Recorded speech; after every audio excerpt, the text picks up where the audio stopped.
Good evening class. कल हम hydrosphere के बारे में डिस्कस कर रहे थे। हाइड्रोस्फीयर में हम फ्रेश वाटर में सक्सेशन या अनुक्रमण की जो प्रोसेस है वो कैसे होती है ये हम डिस्कस कर रहे थे। उसमें कौन कौन सी स्टेप्स आती है ये हमने देखा था। इसमें जो सबसे पहली स्टेज थी वो थी प्लैंकटन स्टेज या प्लवक अवस्था। ठीक है, ये कंडीशन सबसे पहली है, या जो फाइटोप्लैंक्टन्स होते हैं वो पायोनियर स्पीसीज होती है या पायोनियर कम्युनिटी होती है जो सबसे पहले वहाँ आकर के बसती है। ठीक है, और इस टाइम पे जब पायोनियर कम्युनिटी आती है तो उससे पहले जो हैबिटाट है हाइड्रोस्फीयर जो है वो एज ए हैबिटाट वो फेवरेबल नहीं होता है ज़्यादातर कम्युनिटीज़ के लिए या ज़्यादातर स्पीसीज़ के लिए, क्योंकि एक्वेटिक उस हैबिटाट की अगर बात करें तो वहाँ पे जो ऑर्गेनिक सब्सटेंसेस है या जो भी जितने भी न्यूट्रिएंट्स जो बेसिक रिक्वायरमेंट होती है वो वहाँ पर कम होते हैं। इसके अलावा जैसे प्लांट्स वगैरह की अगर बात करें तो नाइट्रोजन कंपाउंड्स भी उनको एक अमाउंट के अंदर चाहिए होते हैं, तो वहाँ पे ऐसा कोई बैक्टीरिया या फिर ऐसा कोई प्लांट होता नहीं है जिसके साथ म्यूचुअलिज्म में राइजोबियम प्रेजेंट हो या कोई नाइट्रोजन फिक्स करने वाला कोई बैक्टीरिया वहाँ पे प्रेजेंट हो। तो जिस वजह से वहाँ पे पहले से कोई वेजिटेशंस नहीं होती है, पहले से कोई कम्युनिटी वहाँ पे स्टेब्लिश नहीं होती है। ओके, ये हमने देखा था। इसके बाद में जब वहाँ पे फाइटोप्लैंक्टन आ जाते हैं उसके पीछे कई उनके ऊपर डिपेंड करने वाले जो है हिट्रोट्रोप्स है वो वहाँ पे आ जाते हैं। फिर जब उन सबकी डेथ होती है तो जो ऑर्गेनिक कंपाउंड्स हैं उनकी बॉडी के वो सारे के सारे जो हाइड्रोस्फीयर है या जो एक्वेटिक हैबिटाट है उसके बेस में बैठ जाते हैं, एक मड के फॉर्म में एक पतली सी लेयर बना लेते हैं ऑर्गेनिक सब्सटेंस की। तो अब ये जो चेंजेस फाइटोप्लैंक्टन स्टेज ने लाया है या प्लैंक्टन स्टेज ने यहाँ पे लाया है वो अब सक्सेशन की जो नेक्स्ट सीआर आएगी या नेक्स्ट स्टेज अब जो आएगी उसके लिए ये फेवरेबल होते हैं। और नेक्स्ट यहाँ पे जो स्टेज है वो है सबमर्ज स्टेज या निबंध स्टेज या अवस्था। ठीक है, यहाँ पर फाइटोप्लैंक्टन्स की वजह से मड की एक या ऑर्गेनिक सब्सटेंस की एक पतली सी लेयर बन गई है जो न्यूट्रिएंट के रूप में काम करेगी। तो यहाँ पर अब ये जो हैबिटाट है यहाँ पे से जिस डायग्राम के अंदर आपको दिख भी रहा होगा कि मड की एक पतली सी लेयर यहाँ पे बन गई है, ये पतली सी लेयर आपको दिख रही है। तो यहाँ पे अब जो वेजिटेशन आएगी या जो प्लांट कम्युनिटीज आएगी वो ऐसी होगी जिनके अंदर रूट्स प्रेजेंट हो, और वो रूट्स जो है वो इस ऑर्गेनिक सब्सटेंस की ये जो लेयर यहाँ पे बनी है उसके ऊपर डिपेंड करेगी और ऑर्गेनिक मटेरियल है उसको एब्जॉर्ब करेगी एंड उसको यूटिलाइज करेगी। ठीक है, और यहाँ मैंने साइड में कुछ एग्जांपल्स दे रखे हैं इस टाइप की वेजिटेशन के। हाइड्रिला है, वेलिसिनेरिया है, कारा है और यूट्रिकुलेरिया है ना, टीसी। अब यहाँ पे ये जो प्लांट स्पीशीज के मैंने एग्जांपल लिखे हाइड्रिला, वेलिसिनेरिया, कारा, यूट्रिकुलेरिया, ये यहाँ सरवाइव कर सकते हैं क्योंकि यहाँ का जो एनवायरनमेंट है वो इन सब के फेवर में है। क्यों? क्योंकि एक तो इनको लाइट की इनको डेफिशिएंसी नहीं रहती, लाइट की इनको कोई कमी नहीं रहती है, क्योंकि जिस हैबिटेट में ये है ये डूबे हुए तो पानी के अंदर ही रहते हैं लेकिन इनको लाइट सफिशिएंट अमाउंट के अंदर मिल जाती है, क्योंकि ये जो हाइड्रोस्फीयर है या जो हैबिटेट है वो ज़्यादा डीप नहीं है, ये शेलो वाटर है। तो अंदर रहते हुए भी इनको सफिशिएंट सनलाइट मिल जाती है फोटोसिंथेसिस के पर्पज से। और एक लंबे टाइम तक अगर हम बात करें तो ये जो प्लांट स्पीसीज है या ये जो कम्युनिटी है ये आप धीरे धीरे यहाँ पर अपनी पॉपुलेशन है उसको बढ़ाएगी, और एक टाइम ऐसा आएगा जब ये पूरे इस हैबिटाट को ऑक्यूपाई कर देगी, पूरे हैबिटाट को कवर कर लेगी। और जैसा कि हम जानते हैं अगर ऑटोट्रोप्स आते हैं तो उनके पीछे हिट्रोट्रोप्स भी आते हैं, तो यहाँ पे कई स्पीसीज फोटोट्रोप्स एंड हिट्रोट्रोप्स की बस जाएगी।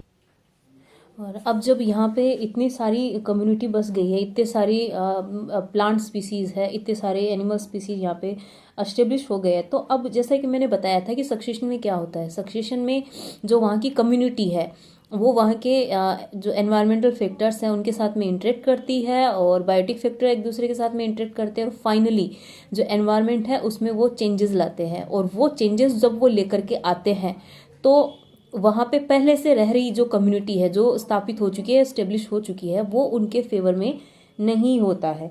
तो यहाँ पर जैसे जैसे प्लांट स्पीसीज और एनिमल स्पीसीज की वहाँ पे डेथ होती है तो ये सारे के सारे जो ऑर्गेनिज्म है डेथ के बाद में ये सारे के सारे नीचे ये यहाँ पे जो लेयर बनाई है मिट्टी की या ऑर्गेनिक सब्सटेंस की, ये लेयर धीरे धीरे बढ़ती चली जाएगी। जैसे जैसे plant species and animal species की डेथ होती है, जितने भी ऑर्गेनिज्म की डेथ होती है, वो यहाँ मड के फॉर्म में यहाँ जमा होते रहेंगे और धीरे धीरे ये जो तालाब या जो भी हैबिटाट हमने चूज़ किया है उसकी जो डेप्थ है वो धीरे धीरे कम होती चली जाएगी।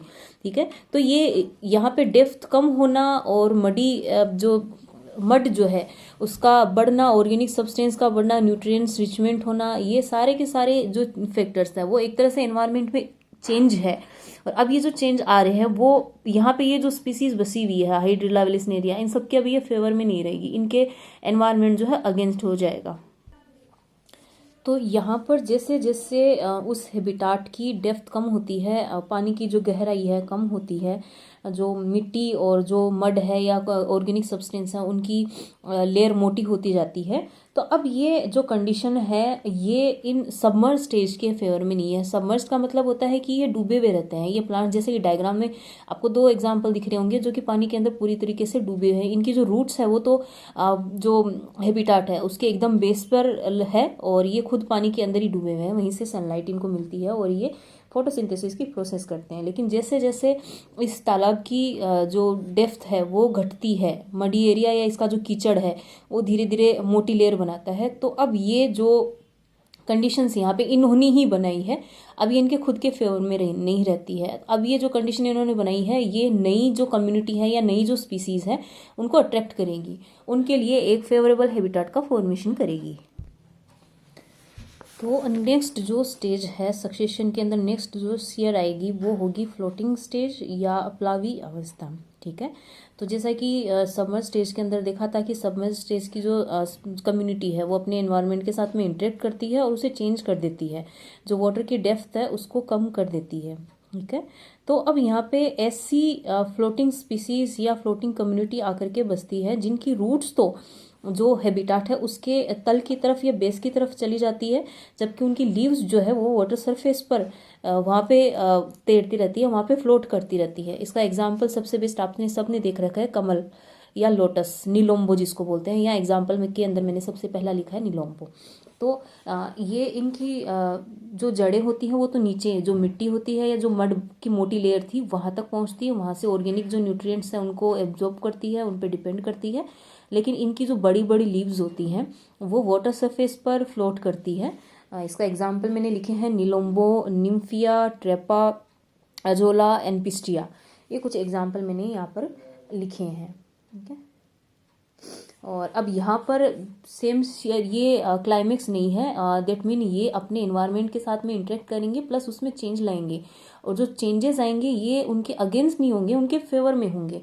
तो यहाँ पे सबसे बड़ा जो चेंज ये लेकर के आते हैं वो ये है कि ये जो प्लांट स्पीसीज हैं उनकी जो लीव्स होती हैं उनकी विड्थ, उनकी चौड़ाई काफ़ी ज़्यादा होती है, जिसकी वजह से ये वाटर सरफेस का जो अपर पार्ट है उसको पूरी तरीके से कवर कर लेती है। ये डायग्राम में भी आपको थोड़ा दिख रहा होगा, और आपने लोटस देखा भी होगा, इसकी जो लीव्स होती है वो काफ़ी बड़ी बड़ी होती है, और ये जो लाइट पेनिट्रेशन कैपेसिटी होती है वाटर की अंदर की वो कम कर देती है, जिससे अब जो सबमर्ज प्लांट या सबमर्ज स्पीसीज जो कम्युनिटी पहले यहाँ पर थी उन तक लाइट नहीं पहुँचेगी, जिसकी वजह से वो धीरे धीरे डिस्ट्रॉय हो जाते हैं। तो यहाँ पे जो सबमर्ज स्टेज या सबमर्ज जो कम्युनिटी थी उन्होंने अपने एनवायरनमेंट में कुछ ऐसे चेंजेस करे कि अब वो एनवायरनमेंट उनके ही फेवर में नहीं रहा।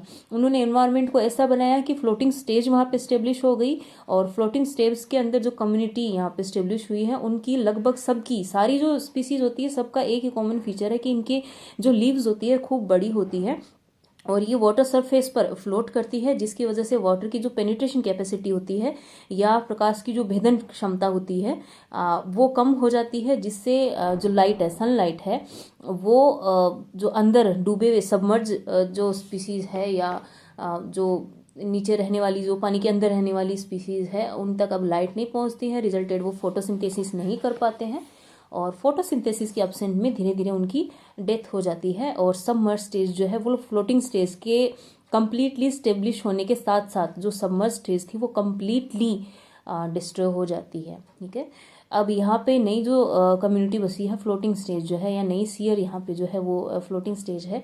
अब ये क्या करेगी, ये अपने एनवायरनमेंट के साथ में क्या इंटरेक्शन करेगी, कैसे उनमें चेंजेस लाएंगी, कैसे अपनी ही एनवायरनमेंट को या अपने ही हैबिटेट को ये अनफेवरेबल कर लेगी। तो नेक्स्ट जो स्टेज है वो है रीड स्वैम्प स्टेज।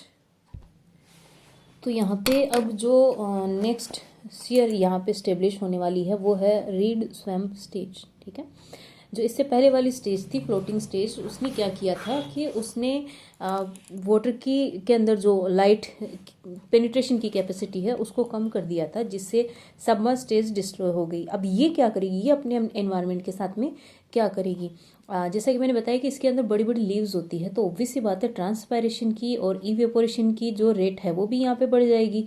तो यहाँ पे एक तो ऑर्गेनिक मटेरियल जमा होता जा रहा है, क्योंकि जो भी कम्युनिटी यहाँ पे बस रही है उनकी डेथ होने से, उनका डिकम्पोजिशन होने से, चाहे हम बात कर रहे होंगे प्लांट स्पीसीज की और उनके ऊपर डिपेंड करने वाले हेट्रोट्रॉप्स की, तो जब उनकी डेथ होती है तो वो सारे के सारे जो हैबिटाट है उसके बेस में वो जमा होते रहते हैं और एक मड की मोटी लेयर का फॉर्मेशन वो करते रहते हैं। तो इस वजह से एक तो जो हैबिटाट है उसका जो उसकी जो डेप्थ है वो वैसे कम हो रही है, प्लस प्लांट स्पीसीज बहुत ज़्यादा हो जाने से ट्रांसपायरेशन की जो रेट है वो भी यहाँ पे बढ़ गई है। तो धीरे धीरे जो वो वाटर लेवल है वो कम होता चला जाता है, वाटर होल्डिंग कैपेसिटी जो है उस हैबिटाट की वो धीरे धीरे कम होती चली जाती है। तो अब ये जो स्टेज है वो सबमर्ज स्टेज के लिए और जो फ्लोटिंग स्टेज है उन दोनों के लिए ये कम्प्लीटली अनफेवरेबल हो जाती है, क्योंकि जो सबमर्ज स्टेज थी या जो फ्लोटिंग स्टेज थी, फ्लोटिंग स्टेज की अगर मेनली बात करें तो फ्लोटिंग स्टेज के अंदर जो रूट सिस्टम था वो बिल्कुल वेल डेवलप नहीं था। रूट्स अगर नीचे बेस तक जा रही है तो ठीक है, नहीं जा रही है तो ठीक है, रूट भी फ्लोट करती थी, उनकी लीव्स कम्प्लीटली जो प्लांट है वो पूरा का पूरा फ्लोट करता था वाटर सरफेस पर।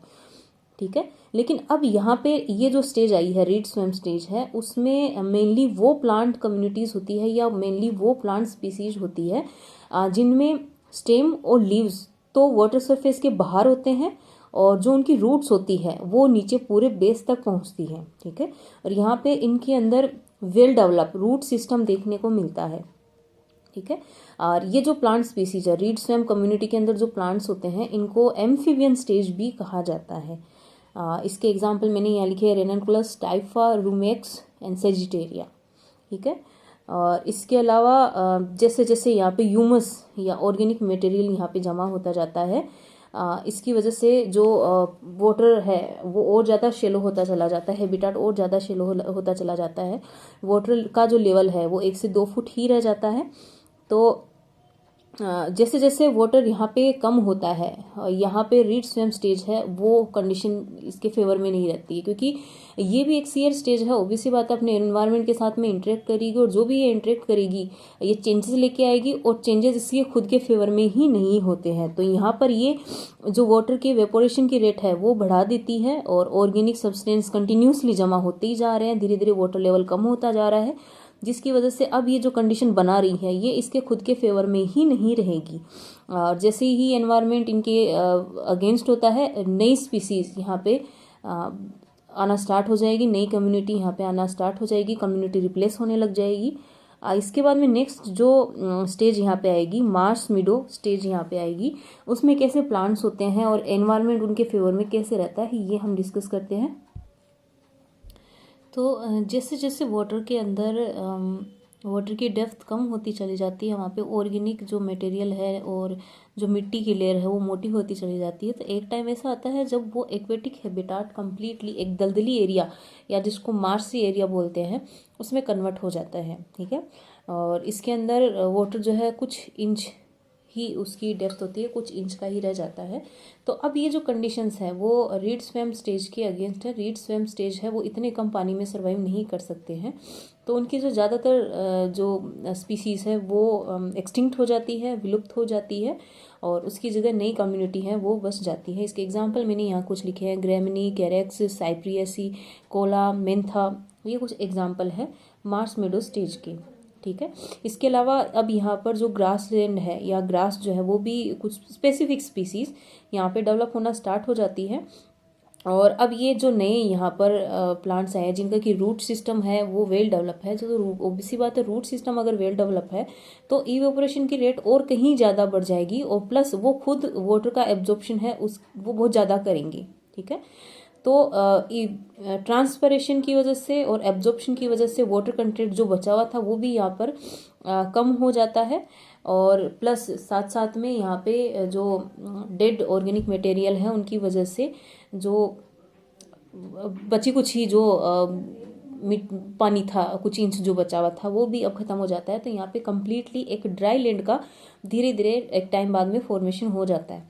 और अब जब ड्राई लैंड का फॉर्मेशन हो गया है तो जितने भी एक्वेटिक प्लांट थे, जो जितनी भी स्पीसीज अपन ने अब तक पढ़ी थी, प्लैंक्टन स्टेज की बात करें, चाहे सबमर्ज स्टेज की बात करें, फ्लोटिंग स्टेज थी, रीड स्विम स्टेज थी, ये सारे के सारे जो कम्युनिटी थी वो एक्वेटिक थी। और अब जब ड्राई लैंड बन चुकी है तो ऑब्वियस सी बात है अब ये एनवायरनमेंट उनके फेवर में बिल्कुल नहीं है। तो जितनी भी एक्वेटिक स्पीसीज थी वो सारी की सारी एक्सटिंक्ट हो जाती हैं, डिस्ट्रॉय हो जाती हैं या कहीं माइग्रेट कर जाती है। और अब यहाँ पर नई कम्युनिटी जो है वो एंटर करेगी, नई स्पीसीज जो है वो बसेगी यहाँ पर, जो कि इस ड्राई लैंड के अकॉर्डिंग ड्राई प्लस खूब ज़्यादा ह्यूमिड या मॉइस्चर यहाँ पे प्रेजेंट है। तो ऐसे एरिया में जो कम्युनिटी सर्वाइव कर सकती है अब वो यहाँ पे आएगी। तो नेक्स्ट जो सीयर स्टेज है वो यहाँ पर वो है वुडलैंड स्टेज या वनस्थली अवस्था। तो अब यहाँ पर जो नेक्स्ट ईयर अब जो स्टेब्लिश होगी या नई जो कम्युनिटी यहाँ पे स्टेब्लिश होगी वो होगी वुडलैंड स्टेज या वनस्थली स्टेज। ठीक है, इस स्टेज तक आते आते हमने देखा कि वाटर कंटेंट जो है वो कम हो गया है। अब वहाँ पर जो मिट्टी है वो नम है, गीली है, या हम कह सकते हैं उसमें मॉइस्चराइजर खूब है, लेकिन वहाँ पे अब हम ये नहीं कह सकते कि वो एक्वेटिक हैबिटाट है। एक्वेटिक हैबिटाट था, लेकिन वहाँ पे रहने वाली कम्युनिटीज़ में उनके साथ में इंटरेक्शन किया और इंटरेक्शन के रिजल्टेड फाइनली वो जो एक्वेटिक हैबिटाट था वो एक ड्राई लैंड में कन्वर्ट हो चुका है।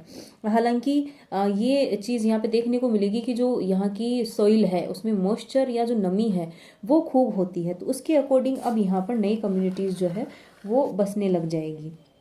ठीक है, अब यहाँ पे जो प्लांट स्पीसीज आएगी वो ऐसी होगी जो नमी वाली जो सॉइल है उसमें आ सकती है, प्लस अगर वाटर की डेफिशिएंसी हो जाए, पानी की अगर कमी हो जाए तो ये उसको भी टॉलरेट कर सकती है, क्योंकि अब इस हैबिटाट के अंदर जो वाटर का मेन सोर्स रहेगा वो रेन वाटर ही रहेगा, या जो बारिश होगी तभी इनको पानी मिलेगा। ठीक है, और इसके अलावा यहाँ पे स्टार्टिंग में बड़े जो प्लांट्स होते हैं, बड़े जो ट्रीज होते हैं वो यहाँ पर नहीं आएंगे। यहाँ पर ज़्यादातर छोटे जो प्लांट्स होते हैं, ज़्यादातर झाड़ियाँ, हर्ब्स हैं, सर्ब्स हैं, ये सब देखने को मिलेगी यहाँ पर। और इसके अलावा एक और इम्पोर्टेंट चीज़ यहाँ पर देखने को मिलती है कि यहाँ पर जो रूट्स होती है वो अर्थ सरफेस के पैरेलल फैलती है।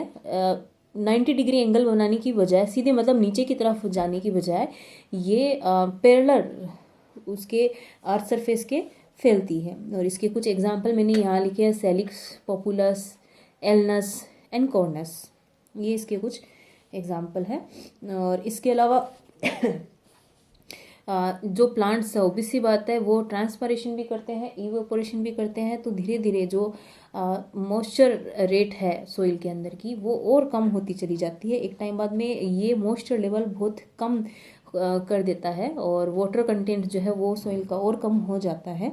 और यहाँ पर अब धीरे धीरे जो ह्यूमस जमा हो रहा है, डेड ऑर्गेनिक मटेरियल यहाँ पे जमा हो रहा है, जिसमें कई सारे बैक्टीरिया एंड डेट्रीवोर्स डिकम्पोजर जो प्रेजेंट होते हैं, ये जो सब है वो अर्थ सरफेस की या जो सोइल है उसकी फर्टिलिटी बहुत बढ़ा देते हैं। तो अब फर्टिलिटी बढ़ जाने से मतलब इन्होंने चेंज किया है, फर्टिलिटी यहाँ पर सोइल की बढ़ गई है, और जो वाटर इसमें मॉइस्चर था, मॉइस्चर की जो रेट है वो यहाँ पर और कम हो गई है, नमी की जो दर थी यहाँ पर और कम हो गई है। तो अब ये जो चेंज वुडलैंड स्टेज लेकर के आई है वो अब इनके तो अगेंस्ट हो जाएगी और नई कम्युनिटीज़ के लिए ये फेवर में हो जाएगी। अब यहाँ पर नेक्स्ट जो स्टेज आएगी वो क्लाइमेक्स स्टेज होगी, जो कि होगी क्लाइमेक्स फॉरेस्ट स्टेज।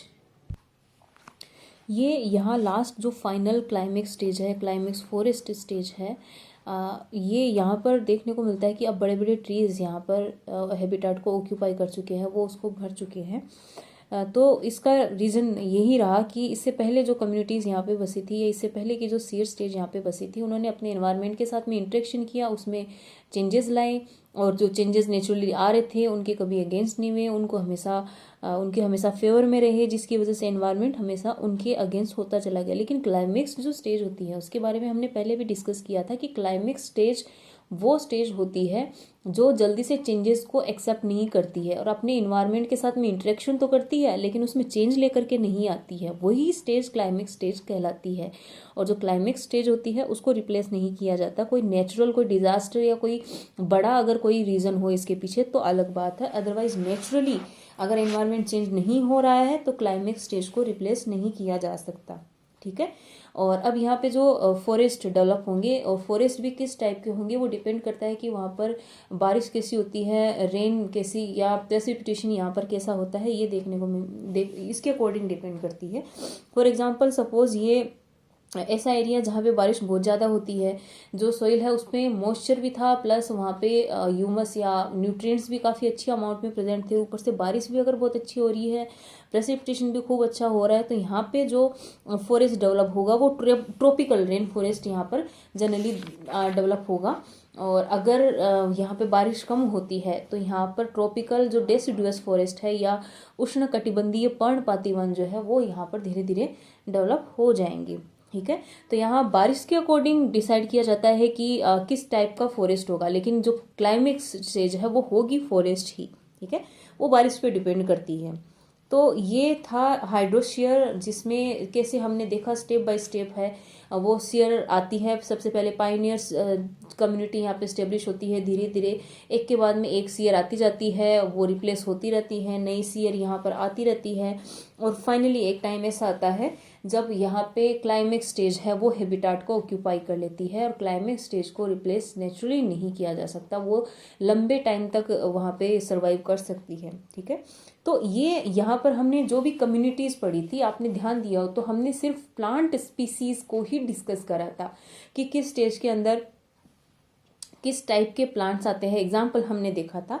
अब हम इसके साथ में ये डिस्कस कर रहे हैं कि जो भी स्टेजेस थी, लाइक प्लैंकटन स्टेज थी, सबमर्ज स्टेज थी, फ्लोटिंग स्टेज थी, रीड स्वैम स्टेज थी, मार्स मिडो स्टेज थी, वुडलैंड स्टेज थी, क्लाइमेक्स फॉरेस्ट स्टेज थी, तो जैसी फोटोट्रोप्स होते हैं या जैसी प्लांट स्पीसीज होती है, हिट्रोट्रोप्स भी उनके अकॉर्डिंग ही यहाँ पर देखने को मिलते हैं। तो यहाँ पर जो हाइड्रोस्फीयर के साथ में जो फोना है उनका हमने डिस्कस किया। अब हम फ्लोरा यानी एनिमल स्पीसीज को डिस्कस कर रहे हैं कि किस स्टेज में किस टाइप के एनिमल जनरली हमें देखने को मिलेंगे। तो ये मैंने यहाँ पे एग्जांपल्स लिखे हैं हर स्टेज के कि कौन से स्टेज में कौन से जो एनिमल्स है या फ्लोरा डोमिनेंट रहते हैं। जैसे प्लैंकटन स्टेज की अगर बात करें तो यहाँ पे मेनली डोमिनेंटली फाइटोप्लैंक्टन्स होते हैं, तो उन पे फीड करने वाले जो प्रोटोजोन्स है लाइक पैरामीशियम है, यूग्लिना है, ये सब यहाँ पे सबसे पहले स्टेब्लिश होते हैं और एक टाइम बाद में इनकी पॉपुलेशन इतनी ज़्यादा बढ़ जाती है कि यहाँ पे इनके ऊपर फीड करने वाली कई फिशेस यहाँ पे डेवलप हो जाती है, लाइक ब्लू गिल फिश है, सनफिश है और कैडिश फ्लाई। ये ये एक इंसेक्ट है, जो कैडिश फ्लाई है ये एक इंसेक्ट है जो इन प्रोटोजोन्स पर फीड करती है। इसके बाद में कंडीशंस चेंज, फोना चेंज तो फ्लोरा भी चेंज हो जाती है। नेक्स्ट स्टेज में आते हैं ड्रैगन फ्लाई है, डेफनिया है, साइक्लोप्स, ये ऑर्थोपोडा का एग्जाम्पल है, साइक्लोप्स है, साइप्रिया है, ये ऑर्थोपोडा के एग्जाम्पल है सारे। जो सबमर्ज स्टेज में आते हैं। फ्लोटिंग स्टेज की अगर बात करें तो यहाँ पे एक चीज़ और इम्पोर्टेंट, यहाँ पे जैसे जैसे सीरल स्टेज चेंज होती है, ये सीरल स्टेज पहले वाली स्टेज से तो एडवांस ही होती है, धीरे धीरे ये एडवांस हो रही है। ठीक है। ये सिंपल से धीरे धीरे कॉम्प्लिकेटेड होती जा रही है। तो जैसे जैसे स्टेजेस चेंज होती है, जो जो फोना स्पीशीज़ है या एनिमल स्पीशीज़ है उनकी कॉम्प्लेक्सिटी भी यहाँ पर बढ़ती चली जाती है या वो धीरे धीरे अपर लेवल के एनिमल यहाँ पे आते चले जाते हैं। तो यहाँ फ्लोटिंग स्टेज के अंदर हाइड्रा जो कि स्लेंट्रेटागा है, स्नेल, मोलस्का, फ्रॉग्स, सैलामेंडर, ये दोनों एम्फीबिया के एग्जाम्पल है, मॉस्किटो, टर्टल्स, ये यहाँ पर धीरे धीरे बस जाते हैं। इसके बाद में रीड स्वैम्प स्टेज की अगर बात करें तो यहाँ पर जो नेपा है, वाटरस्कोपियन है, ये ऑर्थोपोडा के एग्जाम्पल है, इंसेक्ट्स है ये दोनों। और एनिलिडा, क्योंकि यहाँ पे सॉइल थोड़ी बनना स्टार्ट हो जाती है तो एनिलिड्स यहाँ पर आकर के बस जाते हैं।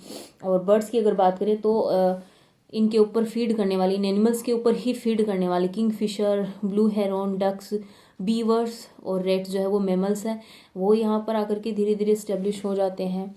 फिर जैसे जैसे मिट्टी यहाँ पर बढ़ती चली जाती है या यहाँ पे वाटर लेवल यहाँ पर कम होता चला जाता है, स्पीसीज जो है वो रिप्लेस कर दी जाती है। तो यहाँ पर अब स्नेल्स, जो मार्स मिडो स्टेज है वहाँ पे स्नेल्स देखने को मिलेगी।